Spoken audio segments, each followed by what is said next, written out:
and to the older folk that I'm soon to be.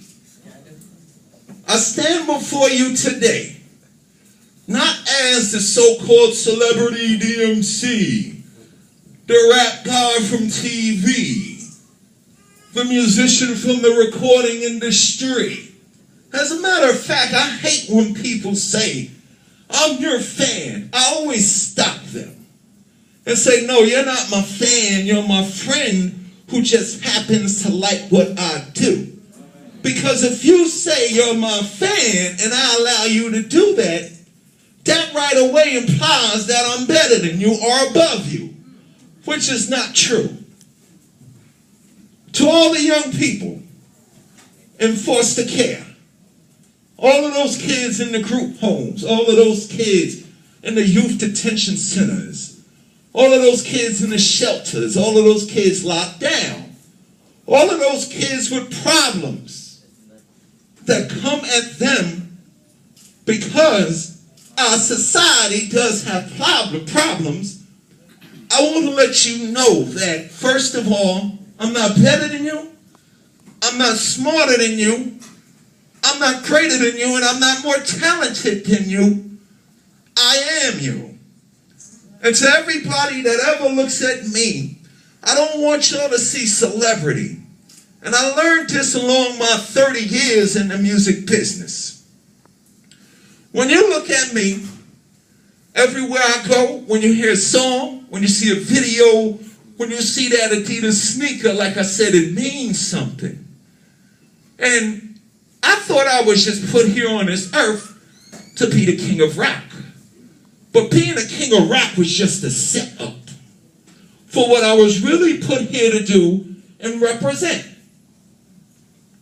When you see me, when you hear me, and when they write about all the accomplishments me, Run-D.M.C did, I am what happens when you give a young person the opportunity to be and do what it is that they were put here to do, regardless of their situation.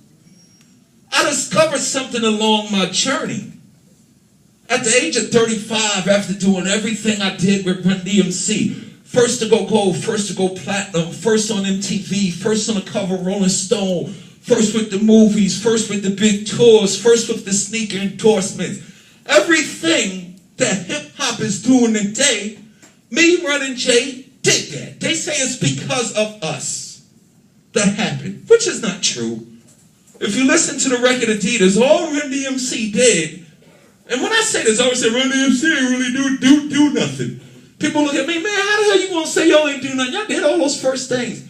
All we did was take the beat from the street and put it on TV for the world to see the beauty that was in our young people in the first place.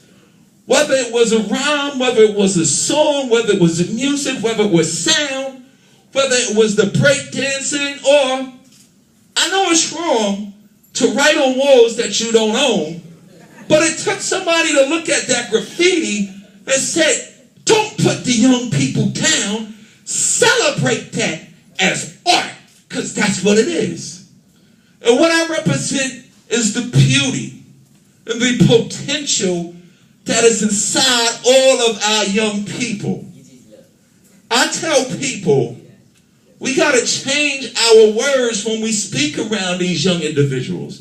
Because first of all, whether it's foster care, homelessness, incarceration,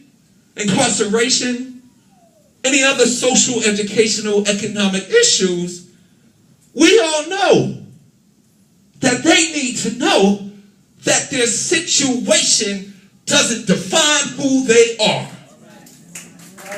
Let me say that again. Their situation doesn't define who they are, and we shouldn't let their situation define who they are. And I'm an example of that. In my whole career, I had people around me to get me where I was supposed to go, regardless of the situations around me and the hardships and the things that wasn't going to be so easy to get through. And I realized this whole DMC thing was a setup, and I was given another blessing. This thing called hip-hop.